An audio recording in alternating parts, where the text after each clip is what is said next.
Um,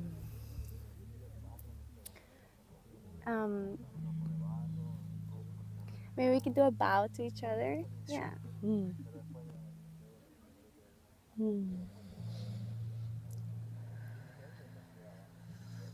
Shi, ta shi ta ka tai. Shi anaya shu si ta sa shi tai.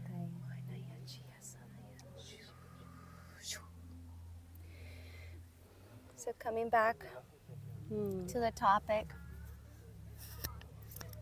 Coming back to the topic, we were mentioning how during this lifetime, our generation in the 30s and the 40s, we're that bridge that has come to undo a lot of generational curses, And karma. witchcraft, things like that, karmas. And you said something so beautifully in regards to love and how it is the foundation It is. of life. It is. Yeah. Yeah, basically what I was saying is that, you know, our reality is really an illusion. You know, this everything that we see here, the physical is an illusion, and the only thing that is real is love. And those of us that have been called here, back here, those of us that resonate with that ancient, that we know we're ancient souls, we know we're back here for another time. We're here, especially if you're in your 30s, in your 40s, in your 50s. You came back to clear all the old programming, to break down all the old ways, to clear the path, to heal the karmic wounds, to heal the traumas and the pain, right? And so when we're looking at others and we're in the world, anything that is not of love, anything that stops us from viewing others as love or viewing life as love, whenever we feel that resistance, that is our work. That's our work. Because the only truth and the only thing that is real is love. And as we anchor in heaven on earth, what is heaven? Heaven is the frequency of love. Right. So heaven is the frequency of joy, of peace, and any time of gratitude. And any time that we can be that and embody that in our day-to-day, moment-to-moment, we have to stay focused on that, because we are creating a new reality Through that frequency. Through that frequency and through our thoughts. We are painting the new reality. And that also brings me back to something really beautiful. Talking about the sky, right? Like we're birds. Like hummingbirds. Exactly, we're like hummingbirds. And what I was saying is that if we are all painting heaven on earth, right, it's so important that all of us are a part of creating that all of us need to be awakened and all of us need to be shining, because if we're all like birds in the sky, you know, if one bird is painting blue, we need other birds painting blue, and we need other creatures painting green. And we need and we need many to do the whole picture. To do the whole picture and to make it a reality and to make it our reality here. That is very beautiful. Thank you so much for those words of wisdom. And also, what I also had said was that those of us that are here clearing the path, it's so that the children that are being born, the golden children that are coming forward to build the new earth. Right, and that we are actually in the golden age. Yes. The golden age is the age where we are bridging, then our children. So it's like we kind of had to do bits and pieces of the harder work. Yes. Right?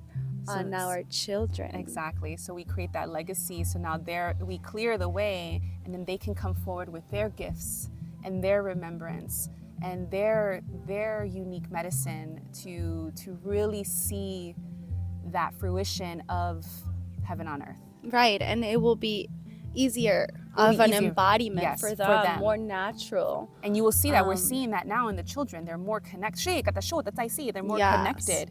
And it's up to us as parents, as, you know, the elders, as those of us, you know, it's up to us not to make them think that they need to think like us. We need to learn from them.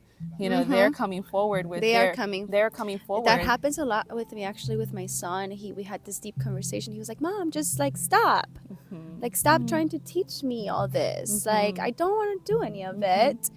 Like basically what I receive is like I already am the embodiment of. I completely, my soul knows, and I felt that truthful, very anchored energy to like that core heart of the earth and like the purpose. And Yes. it cleared everything from my field. Like I can lay back and just Yeah. allow my child to To be your teacher and right. your guide. And I do feel that the children help us, the adults that are these bridges, right, for this golden age, to ease into that flow. Yes. And we, for us, is remembering how to be in that space of our truest, highest expression. Yes. We have all these gifts. And I think it's important to remember how powerful we are, and that we are co-creators, and that we are co-creating this beautiful life. And sometimes, and we do have, this is where faith comes in, this is where trust comes in. We have to realize that we have to, really have faith in what it is that we believe and what it is that we desire, because we have to believe it within ourselves before we will see it. I hope. And I feel that that is important for us, that for perhaps you don't have to sit with medicine, but for me, in my journey, I have sat with medicine, and it was like dying basically to what I thought I believed, to then really come closer to my inner soul, to then now really understand that I believe in something greater and higher that is through me, that is connecting me to a purpose that I've yet to fully understand through this human experience, because at times may feel like it's constrictive because of the body, but yet remembering I'm full spirit, I'm fully infinite and full of infinite possibilities. And then how to live from that space. Yes. It's easy to say. It is very easy It's to easy say. to say, but how to live from that space. So I feel that that's when our gifts come in, right? So our light language, if it's being developed, right? You're dancing, perhaps you're an artist, maybe you play music. There's these gifts that are writing, wordsmiths, individuals who are amazing with words, and teachers, and sharing. So all of those gifts that are coming in between the lines of our everyday lives right now, because we have these lives still sometimes that are involved in the matrix, but really falling into in between the lines, because that's where we truly are living. That's when we have the time to express. That's when we allow ourselves to really express our gift. Yes. And that's when you feel the most alive. And that right there is what we've come to do. Yes. And learning to integrate it in your life. In your life. For me, light language is very much a part of my life. Until it becomes fully your life. Who you are, right? It's because the light language, or whatever our gifts are, it is who we are. And as those of us that are here to birth a new way, to lead a new way, we are going to be those individuals that are going to not stand out, but we're going to come forward, and people are going to say, whoa, this is interesting. This is interesting. This is different. This is new. What is this?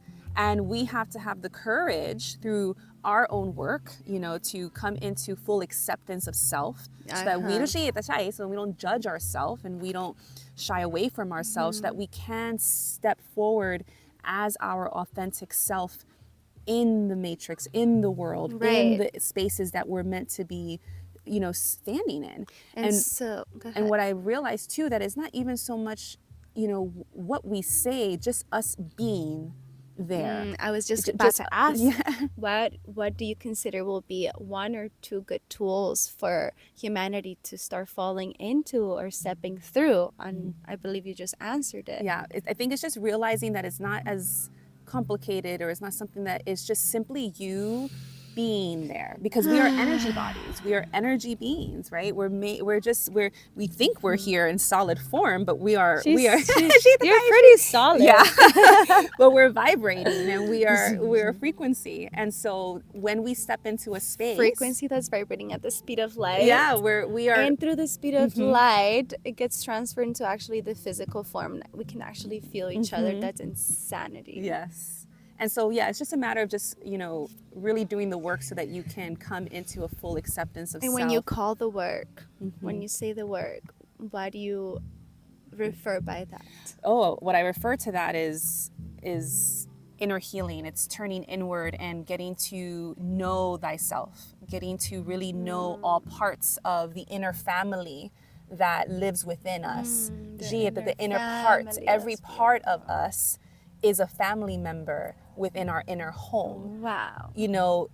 All these parts There's that so we much judge, to there's so much to discover. discover, and there's this beautiful big huge home that we have inside of Right. us, and there are parts family members who we've casted away, and we said no, you're not welcomed here, or you can't be here. So those parts have a frequency and have an energy, and they're playing out in our life. Oh. And so it's important for us to bring the light and to turn on the light on in the that light. room, and So say, bring them into bring acceptance, them into right? acceptance. Because they're So part of us. So that is the work. And you feel that that will help any shadow that is playing out in our physical realm. Absolutely.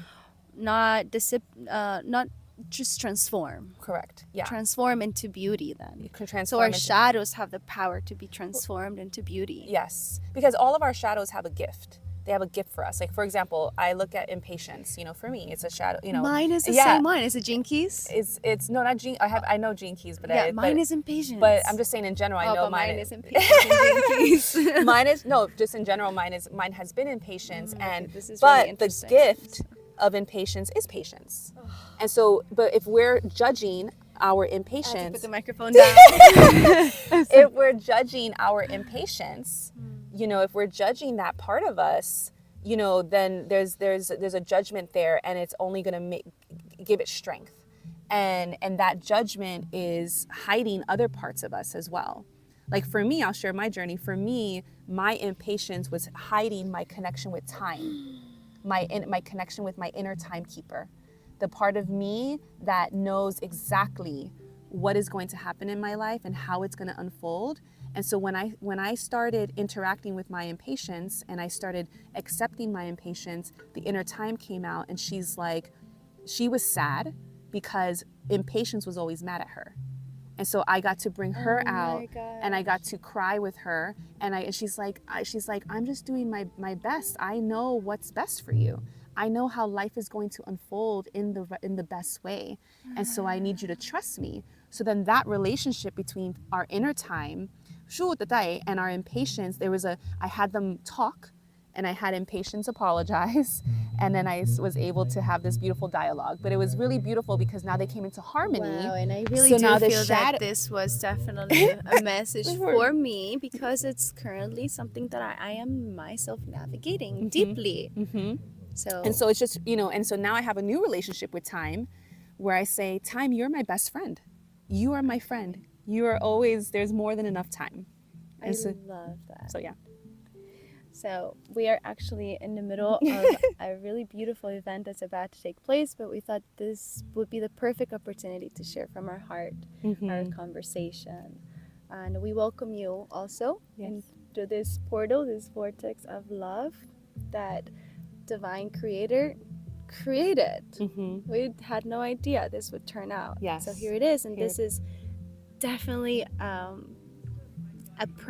blueprint of what the message is. Yes. That when we trust and we surrender into being fully alive in the present from the heart space, because Yes. we're both radiating from our heart center, beautiful things like this can happen. Yes. And this was on her field in her heart, and so was this on mine. Yes. And so thank you You're for welcome. allowing magic to happen by Yeah. being you, fully you, and likewise. Aquí ana siya ranaguri, aquí asiya ranaguri. May this be the beginning of something really beautiful. Yeah. Yeah, you're light.